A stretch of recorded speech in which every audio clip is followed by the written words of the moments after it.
talking about procurement. We have Lachlan McDonald, who heads up the procurement practice of Boston Consulting Group, known as BCG. And I'm joined by my co-host, Carlos Ponce, just outside of Mexico City. Welcome, Carlos, and welcome, Lachlan, to the show. I know Lachlan is chiming in from Australia. I am here in Los Angeles. So we've got a pretty big difference in hours. Welcome. Thanks for joining us. I know it's early morning there. So let's get to know you a little bit. Tell us a little bit about Lachlan. What do you do? Where you come from? Let the audience get to know you a little bit, if you don't mind. Yeah, sure. So I'm currently living in Sydney, and I've got a beautiful wife and two beautiful kids. I'm very lucky.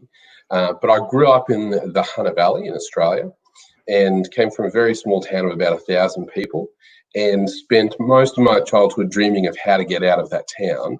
And that kind of journey took me to joining the army, and then from there kind of going on through college, doing law, and then falling into procurement. And it was really through an ex-army contact that I joined the procurement practice, originally at BHP, which was or is the world's biggest mining company. And I ended up very much back in that same small town. So, fate has a sense of humor.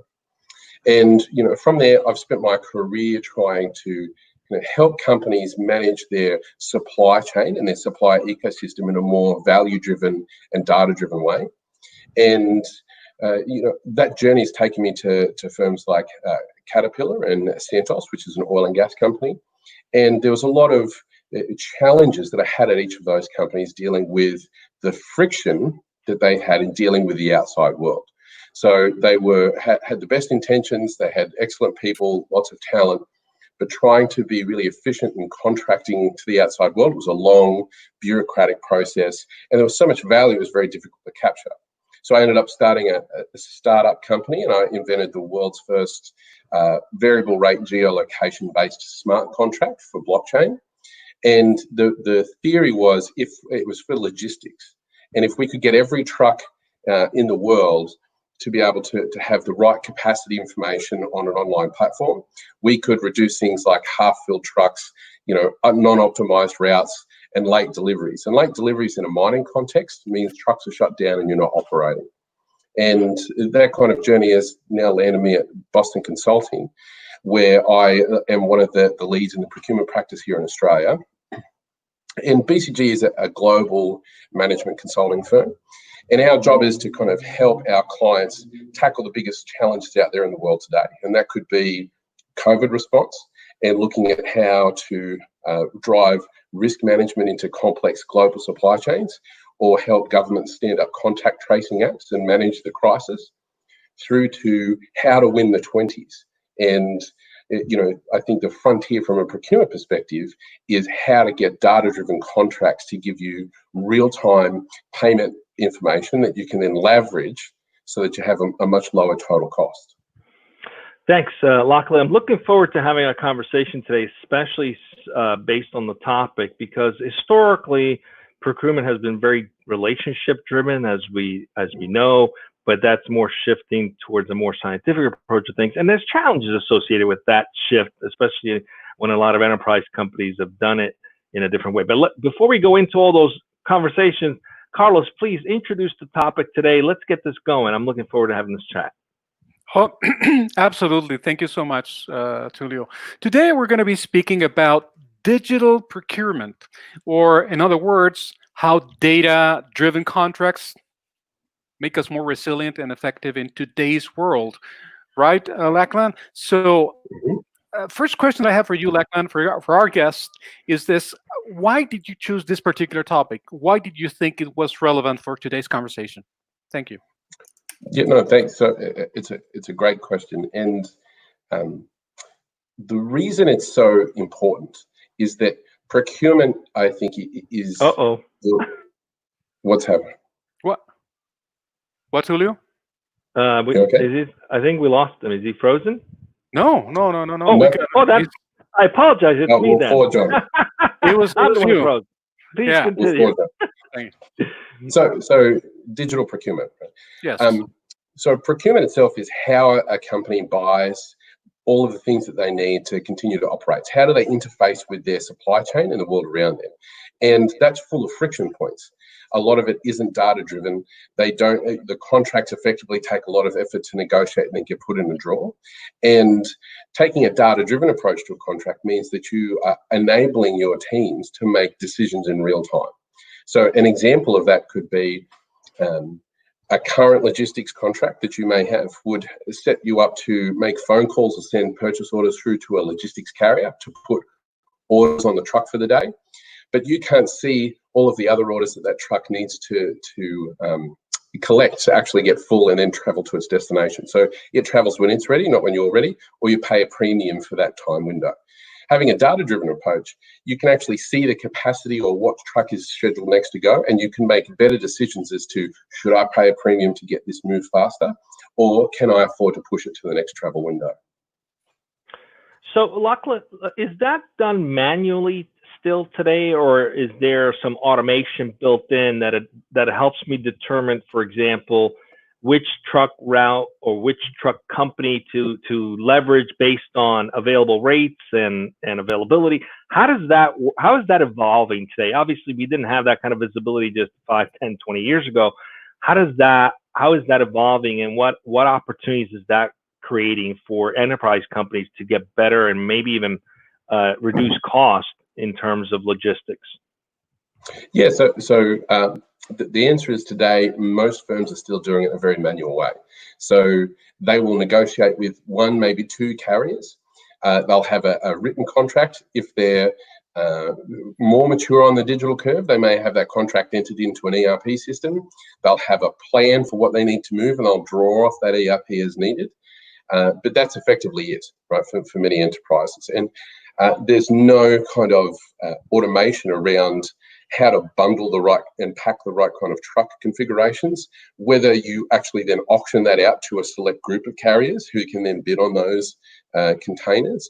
That's actually not live today.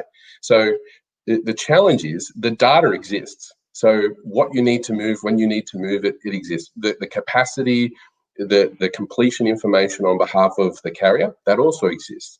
What doesn't exist is the architecture to kind of triangulate that together. So everything's broken into silos. Being able to drive kind of value through that data is, I think, the next frontier for procurement. That's interesting. I remember 15 years ago going from the supply chain ERP space, in the IT space, into digital media, and thought there was a lot of transferable lessons learned and opportunities in a marketplace that was predominantly driven by spreadsheets at the time, right? And since then, the digital media industry, specifically the ad tech industry, has evolved with real-time bidding, with basically it's all data-driven now. And it sounds to me now that the logistics space or the procurement space could borrow some of the technology and learnings from that industry in terms of automating things like you just mentioned, parsing out the best routes or the best trucking company to use for a particular set of shipments. What's holding enterprises from pursuing that? The data's there, so what's the challenge? Why is it not happening?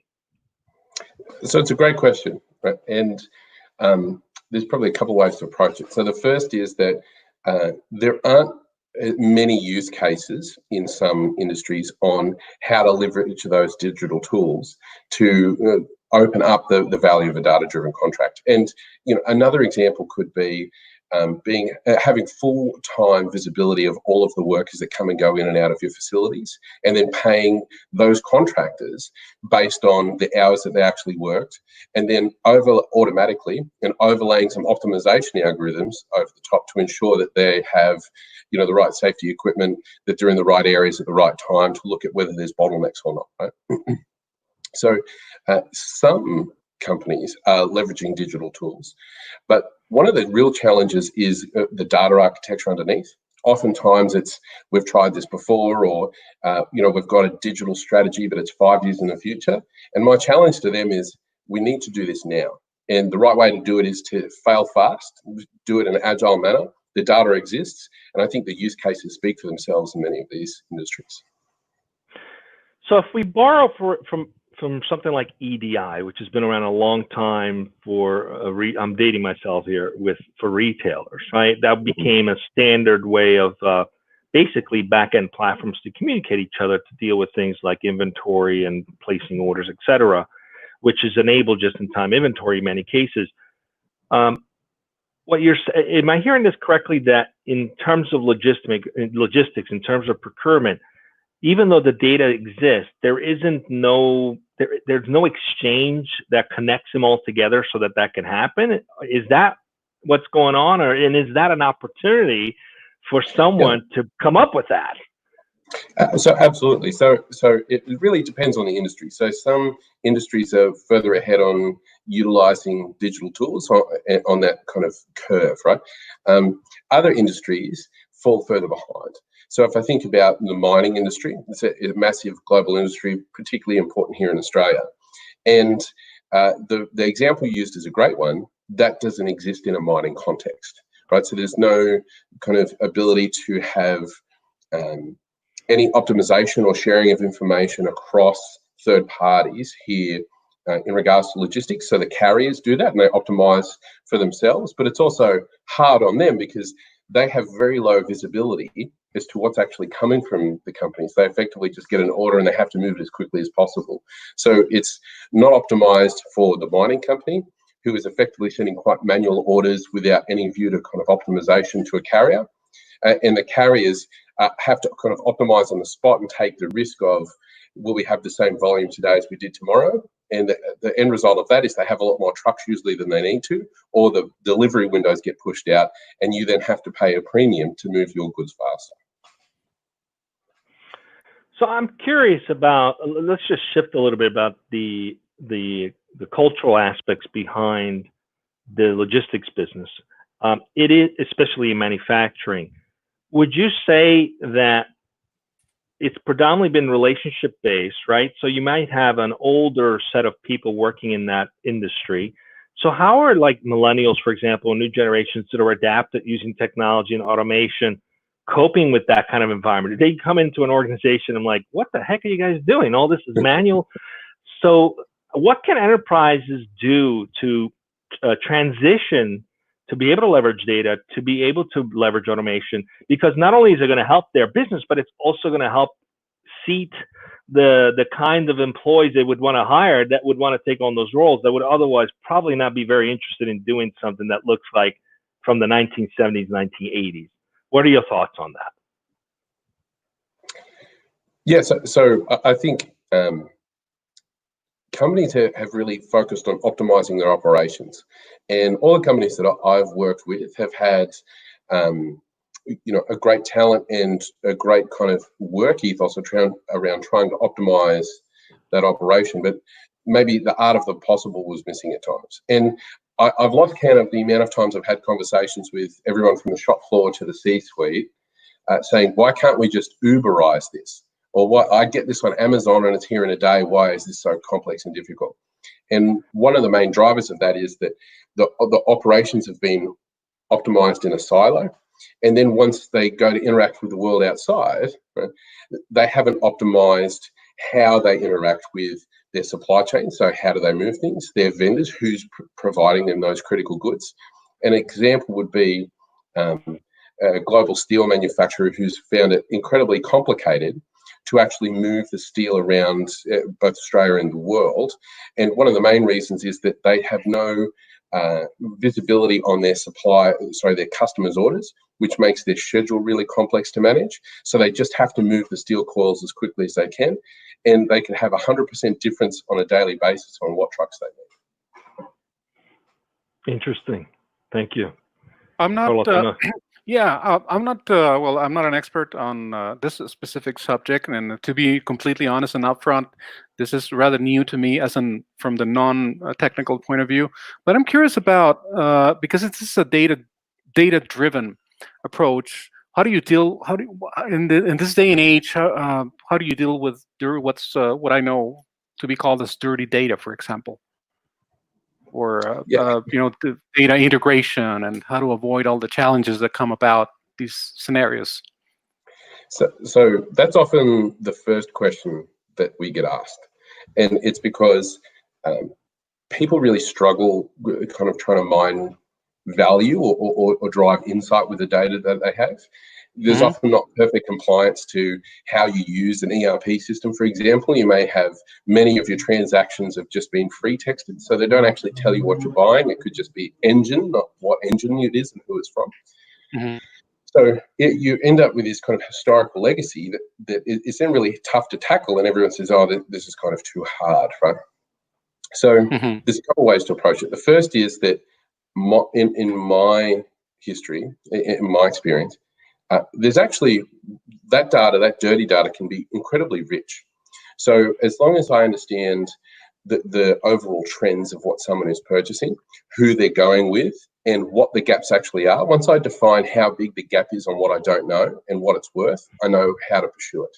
I can go to the vendor, I can fix the data inflow outflow system. We can tackle it if it's an architecture problem, and we can start to, in an agile way, chip away at getting a much clearer, more visible picture. You can also be kind of hypothesis driven. So if we know that, if we continue to talk logistics, that a significant amount of the value is lost because we have multiple trucks showing up to carry only one package. Even if I don't know what's in that actual package, I know that that's a significant lever of value, and that I want to bundle them as much as possible. So I need to know what we're moving. I could go down and manually count it. We could fix the data ingestion, and we can continue to move from there. So the way to tackle that is the data is really rich, and you should try and improve it in an agile way instead of, well, we'll do a 5-year project to completely fix our architecture and everything will sort itself out. Okay. Yeah, dirty data is data that hasn't had contextual analytics applied to it yet sometimes. Yeah. Okay. How do you, what about data transformation? Yeah, so I think a lot of the steps that companies need to take is thinking about how do we leverage data in our everyday kind of operations, and particularly with our suppliers. And one of the main, I think, opportunities for data transformation isn't just compliance to our data practices, fixing our architecture, potentially updating it so it's not as manual, to utilize ERP systems, for example. It's looking at, well, how do our main suppliers or our main customers use data? Because that's really never tackled in a technological kind of transformation in many companies. They're very internal focused. And I think the main way to approach data going forward is to have a very external focused view on it. What's important to my top 10 suppliers and top 10 customers? Do they have the same friction points in their ERP systems, in their operational systems, their planning systems? And how can we potentially leverage that data across this ecosystem, right, to have benefits that are a win-win? So not just kind of optimize in a silo, but have more ecosystem or network effects. Thank you so much. Tulio, please. Yeah, so I'm curious to learn what triggers the sort of a red flag to say, we've got a procurement problem, we need to go fix this. What are some of the telltale signs that an enterprise should be looking out for that would trigger having a conversation with yourself and your company to go and solve that? What are the sort of delineating factors that would awaken someone and say, we've got a problem? What are some of the things you've seen that trigger that? A great question. And oftentimes the kind of red flags are very similar. So the first would be that the business is in some kind of strife. Usually a procurement transformation is triggered by the company operating at a loss, or they're being kind of outcompeted, or they need to fundamentally change their strategy, right? That shouldn't always be the trigger for procurement transformation, but it often is. The second is, how are they actually operating procurement now? So what's their kind of year-on-year savings targets, their ability to kind of innovate? Are they leveraging their supplier network to have those network effects in the business? Or are they having kind of fundamental challenges in the foundation of procurement? And some of them could be, they have very low formalized contract numbers. So most of it's informal, it's on the phone, manual, kind of bureaucratic ways to buy things, right? The next is, have they actually gone through and systematized the rate structures that they should have in place for each of the categories. So procurement's usually managed in categories. So, fleet management, so everything with wheels on it will be managed in one category, and then labor, whether it's blue collar, white collar, will be managed in a different one. And one of the other kind of telltale signs is how long does it actually take to put in a contract, and what's their overall contract percentage. So oftentimes you'll see a 12-month cycle time. Tenders are being utilised heavily. We didn't get the right answer, so we negotiated. We went back to tender.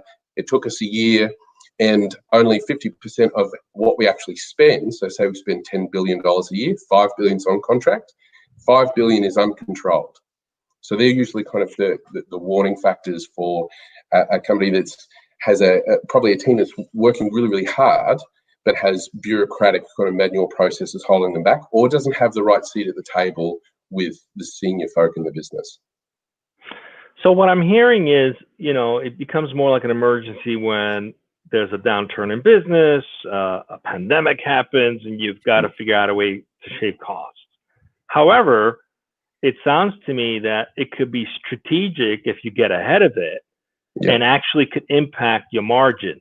Are there studies in terms of what industries are not doing such a great job in automating this or leveraging data for procurement and logistics that could actually have an impact on their EBITDA? What are those? Yeah, so I think if I speak from kind of a global perspective, some firms are quite mature in a digital procurement sense. So automotive industries, for example, or potentially pharmaceuticals, by the nature of their business over time, have become quite, they manage procurement in a strategic way. Right? So it's one of the main value drivers of the business. It's delivered significant margin uplift over time. Many industrial goods players, particularly not just here in Australia, but in the developing world, so if we think about China and India, have really focused on scale, labor arbitrage, and trying to optimize their operations in a lean way. But they haven't necessarily looked at how do we get the most value out of procurement. And some examples of that could be mining, oil and gas and steel companies, where there's been lots of effort to negotiate really hard on getting the right prices, but the total cost of ownership, so what's actually driving the cost in the contract, isn't always well understood or tackled. Interesting. Sometimes you're pursuing what you think is the low-hanging fruit, but the opportunity is in the back end. It's in the getting your operations in order and optimized. Well, thanks. I appreciate that. It's great to learn these developments. From a usability perspective, or let me rephrase that, from an adoption perspective, what have been some of the challenges? I know for a fact that one of our clients is in the digital procurement space, and one of the things they learned was behaviorally, even though if you put in place a new procurement process or agreement or standard or policy, whenever there's something that comes up that's urgent, people tend to go back to leveraging the relationship they have, working with the vendor that they used to work with, and that doesn't always necessarily turn out to be the most cost-effective way to solve a problem. So changing behaviors to adopting technology, to adapting automation, isn't always easy. At least that's what I've learned from my limited experience in this. So what are some of the things that enterprises can do to ease that process of transformation so that there's better adoption for that kind of change? What has worked for you guys? Yes, so absolutely right. There is a stasis that exists in organizations that really seem to resist change. And people also get change fatigued.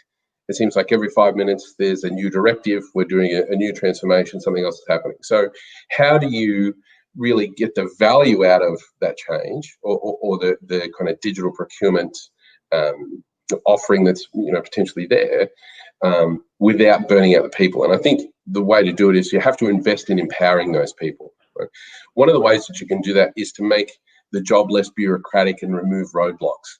So one thing that procurement can do, or procurement transformation can do, is to identify all the areas that drive work into teams that take them away from delivering value for the business. right? And in procurement, that can be significant. You've got lots of suppliers to manage. There's lots of complexity. Oftentimes, the processes internally in a company mandate that you must go to tender. You must kind of do these, bureaucratic steps to drive value, when it's actually kind of doing the opposite. It's just making people really busy, right? And I think, one of the other challenges is, how do you invest in people over time, right? And I think taking an approach to simplicity is important. But the other one that I've found personally really powerful is to show them the value in actually doing it a different way and make them the heroes. So if you can demonstrate that by taking a hypothesis-driven approach to reducing utilization under a contract instead of price. So if you're trying to renegotiate a fleet contract, for example, for 10,000 cars, and you can prove that the price doesn't matter so much as you've got 2,000 too many cars that don't move, right? They sit there all the time, you're paying for them, and you kind of lead them to that answer. Then they become real kind of advocates for, we should think about the total cost of our operations.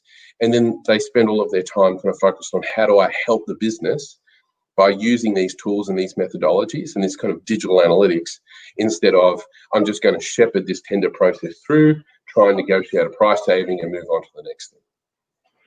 Yeah, I have to introduce you to Q Merritt after we're done with this conversation, because I was blown away by the fact that one of the things they learned was people tend to go back to what they're used to. So adopting a new technology or a new process isn't always easy. So what they did is they created a model where a plugin would just pop up in front of the checkout button of wherever you are, whether you were at Lowe's or Home Depot, whatever, if you're a small business trying to buy back some equipment or trying to fix a refrigerator or what have you, where it would basically push that order through the platform and systems that have been approved for that organization. So I thought it was brilliant, where their mindset was, we meet the client where they are instead of having them meet us where we are. So I have to introduce you to them, because I think that you make a recommendation. They're definitely a great company to know about. So we're coming up on time. You've had a long journey in this space, and what are some of the lessons that you've learned in terms of getting organizations to adopt change when it's clear the analysis shows they should, but they don't pull the trigger out of fear of doing it differently, or if people not adopting it? What's been your experience and things you've learned, any wisdom you've learned in terms of how to get organizations to rethink that? Yeah, so how to be an agent of change is a really great question. And I think the simplicity and power of your mission is the starting point. So how relevant is it to the overall mission of the company and to kind of the culture and mission of the people and the talents you have in the company is a great starting point. It serves as kind of a North Star. And oftentimes you don't have a simple and clear mission that leads to value. Right? And the second is really kind of try and decentralize the decisions. So if you can push decisions down to the people that are at the coalface, as we say, or at the shop front, and actually get them to try and drive the change, instead of having a very kind of top-down managerial, thou shall do this and I'll monitor you style, because that often it can be quite counterproductive. It takes a lot of time and it's not very agile, right? You're slow, and I've found that we should hire smart people and kind of get out of their way instead of spending all of our time kind of telling them what to do. So I think that really change has the best stickiness when it's really organic, and that's because you've given everyone in a company a real reason to push and strive for it and care about it, and then you've let them get on with it. Well, it sounds like what I've heard is decentralized decision-making, empower people to make better decisions, get out of the way, and you'll probably get a lot better adoption versus the command and control, do this or else kind of a model. Thanks for being with us. It's been a pleasure, very informative. We will make sure we provide your content and contact information on the page of this show. Thanks for being with us again. Carlos, what do we got coming up tomorrow or Thursday? No, actually, it's Thursday, Tulio. The next interview we're going to be having is on Thursday at 1 p.m. Pacific, right here on Dojo Live, and it will be with Shannon Hoagie. She is the global head of solutions and engineering at Carrot and Carrot.com, and we're going to be speaking about interviewing engineering or fixing the broken technical interview. Because Carrot, that's what Carrot does. It's a automated recruiting platform, so it should be interesting for recruiters out there. Again, interview engineering, fixing the broken technical interview. That's on Thursday, right here on Dojo Live. See you Thursday at 1 p.m. See you Pacific. Thursday. Stay safe, everyone. Just stay with us as we wrap up. Thanks. Thank you.